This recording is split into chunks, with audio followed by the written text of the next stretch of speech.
ministre pour donc mettre en place des cybervillages. Le deuxième point concerne le e-governance. Nous voulons également assister le Sénégal à disposer d'un système de e-governance fiable. Et pour cela, l'Inde, comme vous le savez, est un exemple. Nous nous sommes entendus avec les États-Unis pour disposer d'une plateforme que nous pouvons mettre à la disposition du Sénégal. Le troisième volet, c'est donc l'utilisation maximale des installations du Pan-African e-Network. Vous savez, l'Inde a financé en Afrique des équipements qui permettent de faire les liaisons satellitaires entre les pays africains et l'Inde. L'objectif que nous cherchons, c'est d'optimiser donc ces équipements pour développer la télémédecine et la télééducation. Je vous signale que le Conseil des ministres s'est réuni aujourd'hui au Palais de la République sous la présence du chef d'État, le président Macky Sall. Juste après ce journal, vous aurez la lecture du communiqué du Conseil des ministres. Jusqu'hier, l'État avait du mal à connaître le nombre exact des fonctionnaires qu'il payait. Grâce à l'agence de l'informatique de l'État, un audit a démarré depuis fin novembre dernier. Les résultats définitifs sont attendus le 22 janvier prochain. Mais pour l'instant, plus de 9000 agents en contention ont été détectés. Voici le compte-rendu de Assouni Bey. L'audit physique biométrique des agents de l'État a démarré le 30 novembre dernier et commence à donner des résultats. L'opération prendra bientôt fin. 82 984 agents ont été audités sur un effectif de 110 663. L'audit devait finir le 22 janvier. Pour auditer les agents de l'État, c'est un problème qui date depuis un certain temps. Parce que déjà, nous avons noté qu'il y avait une discordance entre les fichiers traités par la fonction publique, les fichiers traités par le ministère des Finances. L'État ne sait pas exactement le nombre de fonctionnaires qu'il paye. On sait qu'il y a beaucoup de déperditions. Il y a des déperditions de plusieurs milliards sur ce projet. À ce jour, 9 489 cas dits de contentieux ont été détectés. Selon les initiateurs de l'audit, l'idée n'est pas de sanctionner qui que ce soit, mais plutôt permettre aux jeunes de travailler à la place des agents fictifs. Son Excellence, M. Macky Sall, président de la République, dès son arrivée au pouvoir, a voulu avoir une idée nette de l'effectif des fonctions publiques. Ça, c'est aussi pour aider, évidemment, le recrutement d'autres personnes. Parce qu'évidemment, si on voit que l'État a des capacités de recrutement en éliminant des fonctionnaires fictifs, effectivement, c'est les jeunes qui vont en profiter. Donc c'est un projet vraiment qui est important pour l'État du Sénégal, donc d'unifier les différents fichiers et de fiabiliser le fichier de la paie au niveau de la fonction publique et des finances. Avec cet audit de l'ADIE, l'État pourra enfin connaître l'effectif de ses fonctionnaires. Un fichier fiable de la fonction publique sera désormais disponible. Rendez-vous donc est pris pour le 22 janvier pour les résultats de cet audit de la fonction publique. Guédiawaye a accueilli cette semaine la campagne de financement des femmes du pays. L'objectif est d'aider les femmes de la localité à s'investir sur des activités génératrices de revenus. La cérémonie a eu lieu mardi au stade Amadou Barry de Guédiawaye sous la présence effective des autorités de la localité. Aïssatou Diop Tall nous en dit plus. Une somme de 50 millions de francs CFA est mise à la disposition des femmes de Guédiawaye. L'action entre dans le cadre de la politique d'autonomisation des femmes, une initiative du ministère de l'entrepreneuriat féminin, ce à travers le financement des projets pour l'activité génératrice de revenus. Après avoir mis en place un important dispositif de financement visant essentiel à lever les contraintes majeures auxquelles les femmes sont confrontées, tel l'accès au crédit, l'État a éjecté d'importantes ressources en termes d'autonomisation et d'amélioration des conditions de vie des femmes, mais il est aujourd'hui difficile d'en mesurer l'impact réel. Le taux d'intérêt est un taux de 3,5%. Et ce fonds est un fonds revolving, c'est-à-dire qui va rester dans le département pendant 3 ans. Ce soutien du ministre est bien apprécié par les autorités administratives de la localité et aussi par les mouvements de femmes. Ces financements ne sont pas un cadeau ni un don du président. Ils vont permettre d'améliorer les conditions de vie des femmes. J'appelle les femmes de Guédiawaye à utiliser à bon escient ces financements-là. Cette tournée de financement des femmes en est à sa deuxième phase. D'autres régions et départements comme Pikine et Fatick ont déjà été financés. Maria Massar compte faire le tour du territoire national afin d'atteindre l'objectif de Yoonu Yokkute du président de la République. Les nouvelles orientations stratégiques en matière de protection sociale font l'objet d'échanges de partage depuis hier entre différents acteurs partenaires. Il s'agit pour la délégation générale à la protection sociale et à la solidarité nationale d'impliquer d'ores et déjà les bailleurs de fonds dans cette nouvelle vision de lutte contre la pauvreté au Sénégal. Lamine Touré. La situation de la pauvreté révélée à l'occasion de cette rencontre a fait état d'une baisse du phénomène de 48,3% à 46,7% entre 2005 et 2011 au Sénégal. Des statistiques issues du rapport de l'enquête sur la protection sociale de juillet dernier. Même si de louables efforts sont déployés pour réduire les inégalités sociales, le constat est que la pauvreté demeure et peut constituer un écran à l'émergence sociale. Les pouvoirs publics et les partenaires techniques et financiers sont en ordre de bataille dans le cadre de nouvelles orientations stratégiques. Au regard de cette participation massive dont vous faites montre aujourd'hui, il est tout à fait aisé d'espérer que cette journée servira sans nul doute de passerelle pour renforcer le partenariat déjà fructueux et exemplaire avec vous et prouver aux Sénégalais l'émergence d'une nouvelle approche en matière de protection sociale et de solidarité nationale dans notre pays. Des contraintes telles que la dispersion institutionnelle et le manque de coordination des différents acteurs engagés dans la lutte contre la pauvreté ont pendant longtemps plombé les actions gouvernementales dans ce domaine.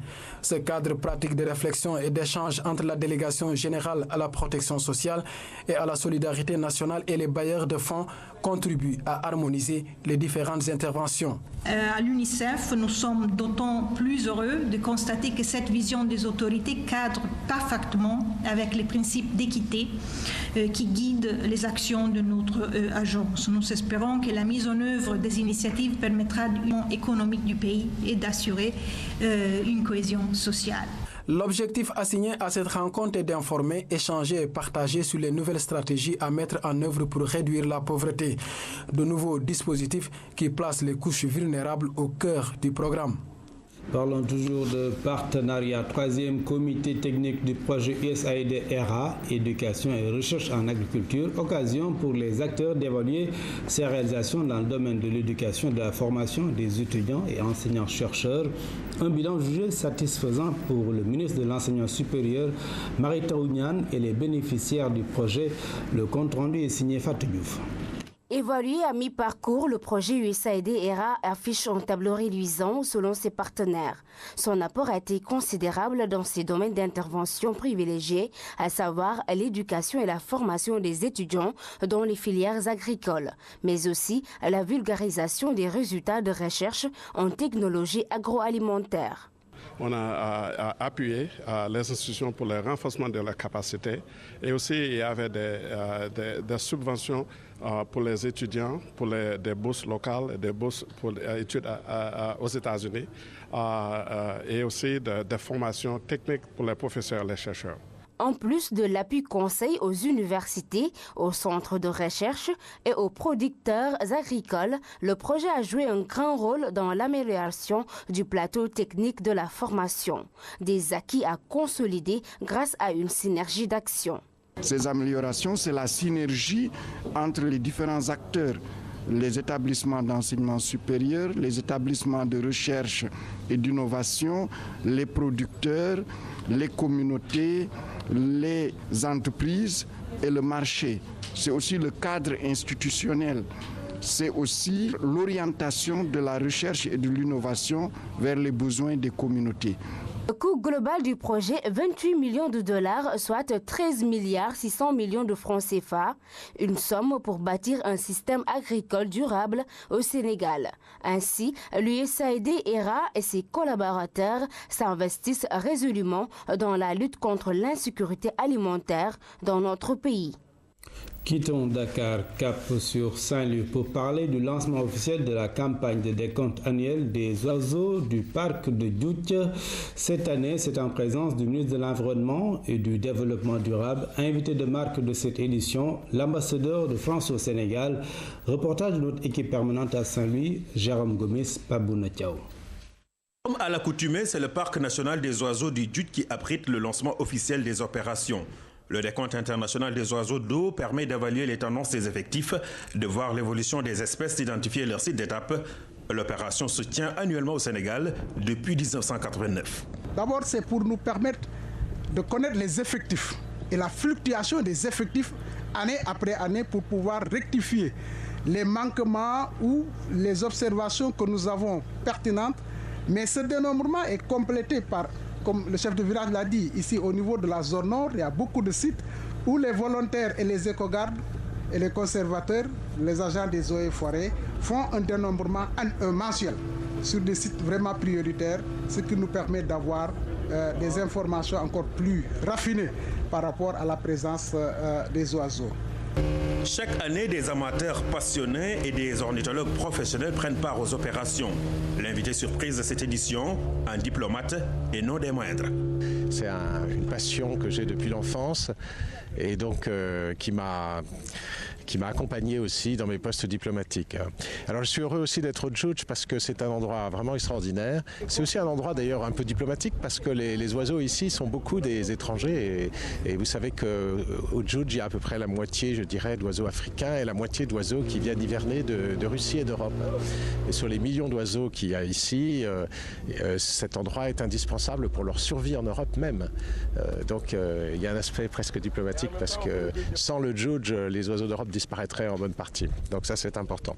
Enfin connaisseur, le ministre de tutelle a aussi participé au décompte. Ali Haïdar est séduit par la diversité ornithologique du parc. Il a tout de même un petit pincement au cœur, viser l'arrière-plan.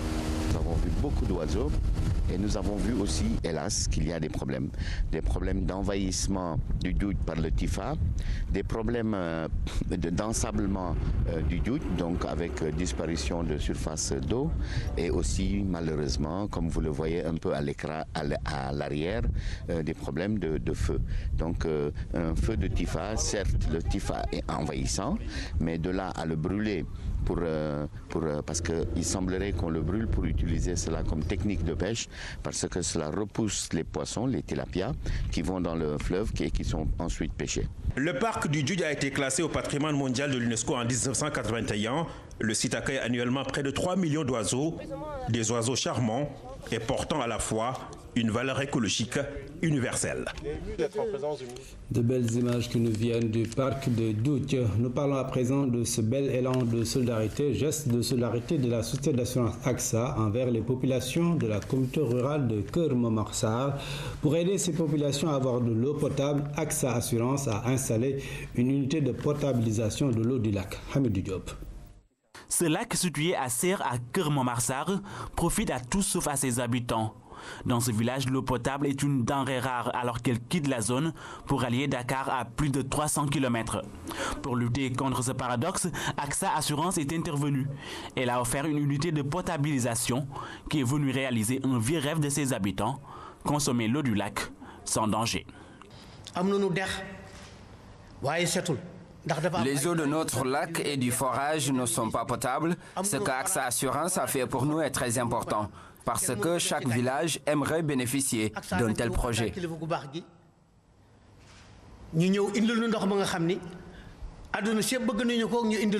Dans ce projet, AXA Assurance, via son association AXA à tout cœur, a travaillé avec l'ONG SOS Sahel. Grâce à l'unité de potabilisation, des maladies comme la bilharziose, omniprésentes à cause de l'activité humaine sur le lac, vont se faire rares. Et nous avons le souci de participer à l'amélioration des conditions d'existence de nos concitoyens. Nous avons aussi le souci du développement durable. Parce que nous savons que les ressources dont nous disposons sont des ressources qui sont limitées, qui sont fragiles, qu'il faut en user avec, sinon parcimonie, du moins mesure. Comme le montre son chef de village, Serre qui dispose d'une eau potable va repartir sur de nouvelles bases. Selon AXA Assurance, d'autres projets sont en cours avec toujours la même ambition, aider les populations défavorisées. Nous parlons à présent de la situation au Mali.